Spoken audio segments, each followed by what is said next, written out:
All right, I'm going to get you riled up here. The White House just announced that they're going to have they've already scheduled a bill signing ceremony tomorrow. I think it was at like 9 a.m. or something. It's yet to pass the House, widely expected to do so. I think is it Jeffrey, somebody like that's doing a big filibuster, just talking for hours on end right now. But it does seem like this big, beautiful bill is going to pass. Final thoughts before it passes. Do you have any? I mean, I agree that it's going to pass. I think that's inevitable. My thoughts haven't changed a bit. I mean, I think this is a sad day for America. It's a huge embarrassment for America. And I mean, we have to live with it now. This is where we are as a country. What would you say to any? I agree with. If 17 million people lose their health benefits and Medicaid, it's a sad day. And it's bigger than that. A few billionaires got, a couple $100 million tax cuts, so it's okay. But whatever. I mean, it's a sad day for America. There has to be some good things in this too, no, Thomas? Well, there's less tax on silencers. So come on, stop yourself. I mean, there's nothing really good in this. It's just, and it increases it. I mean, I don't even want to get into it. It's not. I don't want to either. But taxes on the most important thing. The most important thing about this is that 17 million people that can't afford to lose their benefits are losing their benefits, and these are people that have worked their entire life, and it's sad. And so I think it's an embarrassment. I'll just leave it there. Sad day for America. I'm not happy either. I think. I'm not happy about the deficit ceiling. I mean, that's all bullshit. Yeah, there's something. The other stuff you can argue back and forth about. No, I don't want to argue. I just more or less. Here's where I was going with this. What would you say to somebody? They're going to get, once it passes, right? You inevitably get somebody that might be new to markets that looks through some of the headlines that are in this bill, and they go, "Oh, I'm going to play X, Y, or Z industry or company that's going to get the money that goes towards this industry." What would you say to all those people right now? The market has already read through this; they've priced it. And what would you say to those people? This stuff was priced in 2 months ago. I mean, there's nothing. There is no. Don't think that you can. There is no trade from the passing of this bill. There's no trade. Everything is already priced. Everything's been priced in for a month or two. There's nothing in it. I mean, there's nothing to trade. Agreed 1,000%. Yeah. I just want to put it out there. Let me go from one end to It's been that way for 40 years. There's never anything to trade. Once the proposal's out, it's done. I agree 1,000%. From one end of the spectrum, on the federal level, on the conservative side, I don't even know if we're talking conservatism anymore. But like to the other side, which was the New York the Democratic primary for the mayoral race, where Zoran Mamdani came out victorious. I was actually really curious to get your opinion on this. I'm not sure how much you caught it No, I followed it. It's a fascinating story, really interesting story. What part of it is fascinating to you? Is it his background? Is it the way he handled his campaign? He ran his campaign. Is it the policies that he is proposing right now? Just to set the table, some of the policies are 200,000 more affordable homes, which isn't honestly in New York City a ton, but rent freeze on 2 million units, city-owned grocery stores, fare-free buses, universal no-cost childcare, increasing taxes on corporations up to 11.5%, and increasing or putting a 2% tax on incomes over $1 million. So there's these are just a handful of some of the proposals. He calls himself a democratic socialist. Yeah, I know. What was actually the most interesting to me is not the policy proposals, because a lot of those are going to be changed and they're going to have a hard time, implementing that stuff. What's most interesting to me is the statement that, you basically have a Jewish city that voted for a Muslim, and I feel, and with authority, not like he didn't squeak by, I mean, Cuomo basically conceded before the thing started. And what's so interesting to me is it's a statement. It's nothing. I mean, the policies themselves. What's your take on it, Tom?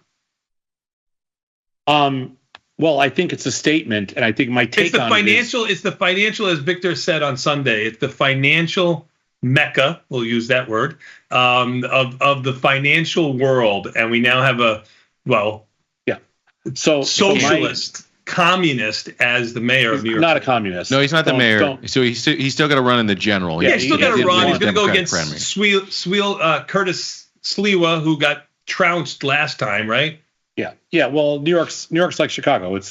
Chicago's even more democratic than New York is. Sure. But that's not the just point. Going to run though. He's not a communist. Let's be realist. He's socialist. Sorry.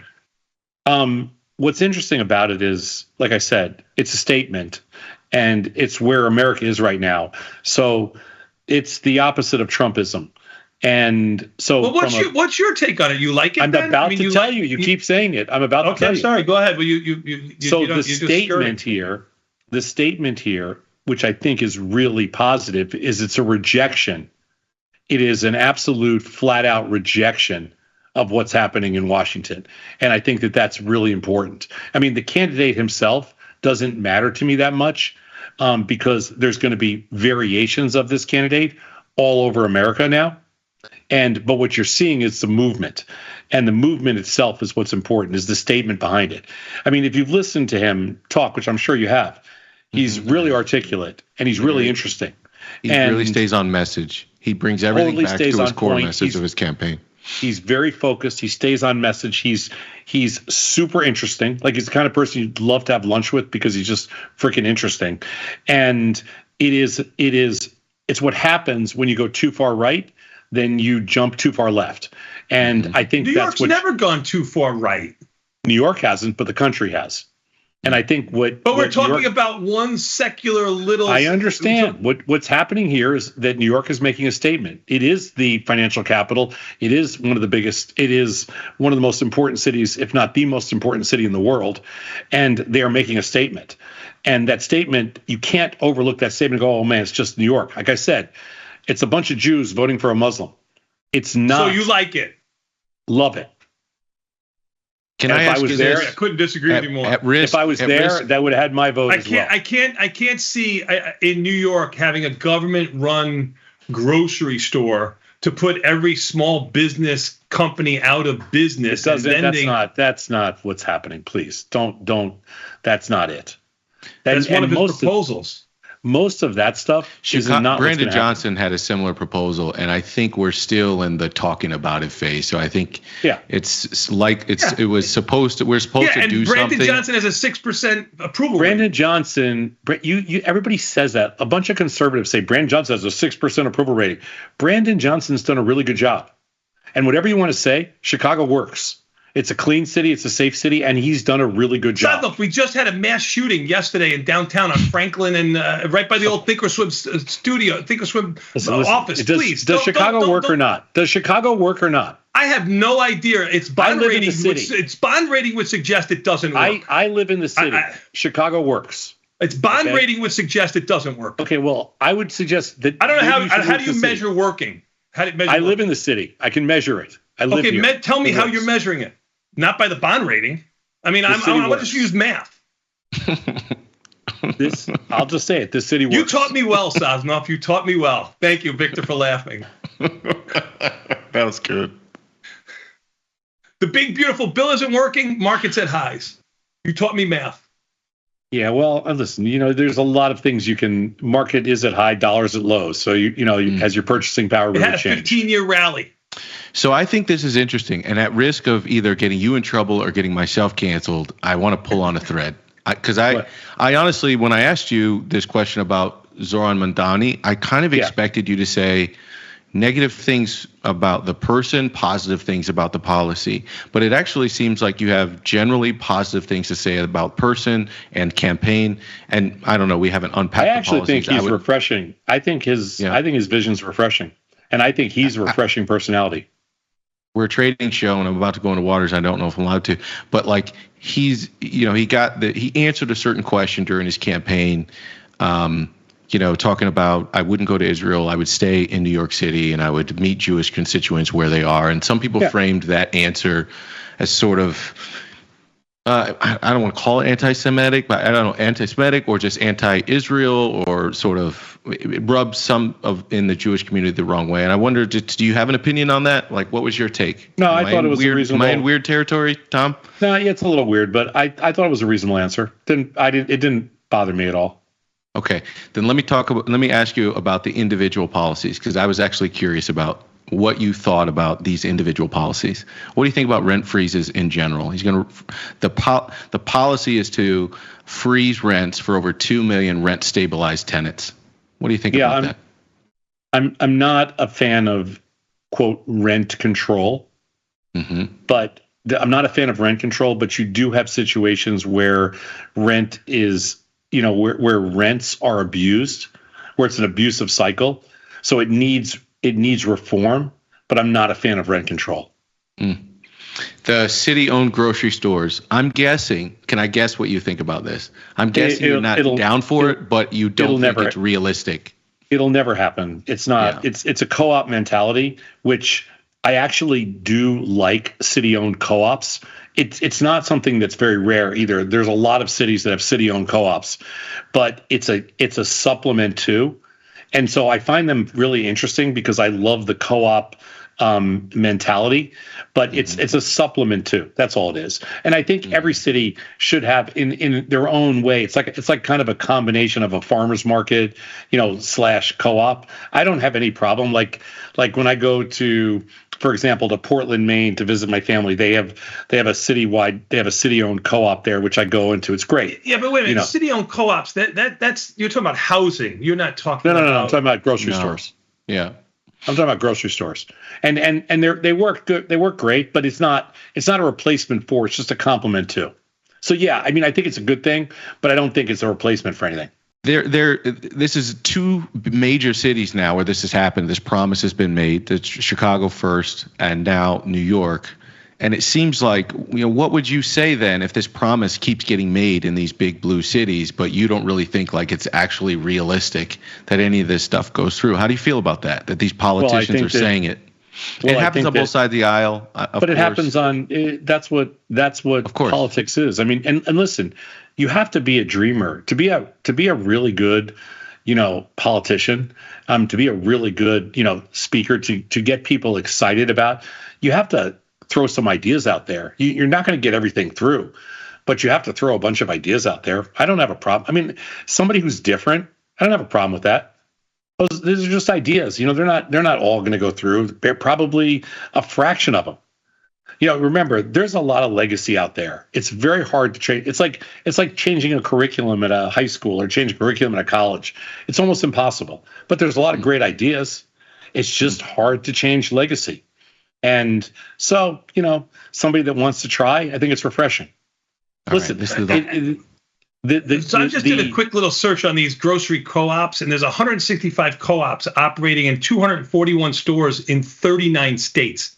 I mean, you're talking about a very small number. I said it's a really small number, but I said it's nothing. It's just a compliment to. That's all it is. They're cool. It's a compliment to. We don't have them in Chicago, unfortunately, but when I grew up in New York, we had them where I grew up in New York, actually. But they were small, they were tiny, and they were like, county owned. It's not that new a concept. Yeah, they usually have them in rural areas. They don't usually have them in cities. Well, I wasn't that rural. I was only 20 miles outside of New York City, but they had them. We had them in upstate New York when I went to college. We had them, and that's where we shopped. And it was like, it was in upstate New York and Albany. So I mean, it's not like it's not that crazy a concept. We've had it for 50 years. Let me ask you this last one. The last one is minimum wage. And I don't know that I've ever asked you your opinion on this, actually. Yeah. So the last one was Mamdani's proposals. If I'm not mistaken, I believe all of these are accurate from his policy pages. But to raise minimum wage to $30 an hour in New York City by 2030 with automatic cost of living adjustments. If I'm not mistaken, the New York City minimum wage, I think, is somewhere around $16 right now, $16.50 maybe. Federal minimum wage hasn't been touched, I think, since 2009. Chris Vecchio and I were talking about that the other day in the first Obama administration. I'm curious. I want to say the federal minimum wage is still like $7. Yeah, $7.25, something like that. $7.25. And that's an embarrassment because that's not a living wage in America. Well, let's be fair. 100% I agree. Here's what I want to say to you, though, Tom, is are we in a bit of a pickle right now? What do you do in a world where you want to raise the minimum wage, but if you do raise the minimum wage, where you're on the cusp of, all of these robotics and automations, how are you not just giving a bunch of businesses a gigantic incentive to figure out how to automate away a large portion of their workforce? But I think are we in a bit of a pickle? I think you're getting ahead of yourself because. What do you mean? What I mean is that if you were running for office, you would say the exact same thing. Like it's just a negotiating tool. I mean, the federal minimum wage at $7 is ridiculous. And anybody that says that's okay, that's not okay. Maybe $30 is ridiculous too. Maybe that's too high. But somewhere in between, there's a compromise. And, I think what people want to hear, if you're a politician, is that the compromise is not from 7 to 9. It's from 30 to 22, let's say, or whatever it is. So I don't hate the idea that he's bringing that to the table with a big number and then you can negotiate down. Obviously on a federal level, we have a problem because nobody can live on $7 an hour. And, I don't know if you can live on $15 an hour or $20 an hour, but at least it's something, and in New York City, obviously the cost of living is greater. So I think it's just a negotiating tool. I wouldn't read too deep into it. I think it's really a negotiating tool. Last point, if you don't mind. I know a few minutes over, but I'm enjoying this conversation. Fine. Hopefully I'm not, I don't know. Yeah. Let's say it is a negotiating tool and it's $30 gets negotiated down to 20. What would you say to the libertarian? I know you hate libertarians, but what would you say to the libertarian that says, okay, now you've set a floor, which is if you don't have the skills that are valued at least, let's say, $20 an hour, then you're basically shut out of the labor market. You're not able to sell your skills in the labor market because the minimum wage is also a floor on what you need to come with. And you get, anyone that doesn't have that $20 an hour worth of skills, they get shut out. What would you say to the libertarian with that point of view? Well, I don't think you have to answer to a libertarian. I mean, I'm sorry, but I think that libertarians are so full of shit to start with that I don't think that that's like, that is the one political group that I don't think you owe them an answer. They're it's such garbage. So, listen, if there's somebody that's not worth $20 an hour, what are they worth? I mean, I feel like. Do you get what I'm saying? Like if minimum wage, I get what you're saying, but I don't think that's the issue because you don't care about the 3 people or the 1 or 2% that you're talking about there. It's not what's important. What's important is the 75% that need a living wage to support their kids and feed their families, and that's all that matters. You don't care about the 1% that's not worth making the $20, whatever. And I don't even know if that's even if it's 1%. What's a high school kid going to make? I don't even think that that's a ridiculous number for a high school kid. Last point. I find it funny that we're on the cusp of passing this gigantic bill, which is going to add $3 trillion to the deficit with $1 trillion more in interest over the next 10 years. And we don't really ask, well, how are we going to pay for this? Not enough people are asking that question. They just pass it. Well, that's what happens when you have. They say we're going to grow our way out. And then with a person like Mondani who says, I want to make buses free, I want to make grocery more affordable, I'm going to freeze rents. The question always comes back to a candidate like that. How are you going to pay for this? And I guess my last question to you is, why is there always a difference? That's fair that it comes back, but the other argument is but you're opposed to him giving free public transportation, but you're not opposed to giving, billionaires $200 million tax cuts. And the answer, lies somewhere in between for sure. And so it's not that black and white. And I think that, where do you help the most people is really, what it comes down to. Not, listen, should we be increasing the deficit? Probably not. but I'm not an expert on that, so I don't really, that's why I don't talk about that. I don't know that makes sense. And the minimum wage in New York is like $16.50 or something. Yeah, like it that. is. It is. We were talking about the national. We were talking about the national minimum wage. Okay, well, but then you mentioned New York. I just want to get it. No, I think New York. There's a lot of places, California, New York. I don't know what it is in Chicago actually, but they have higher minimum wage than the national. They should.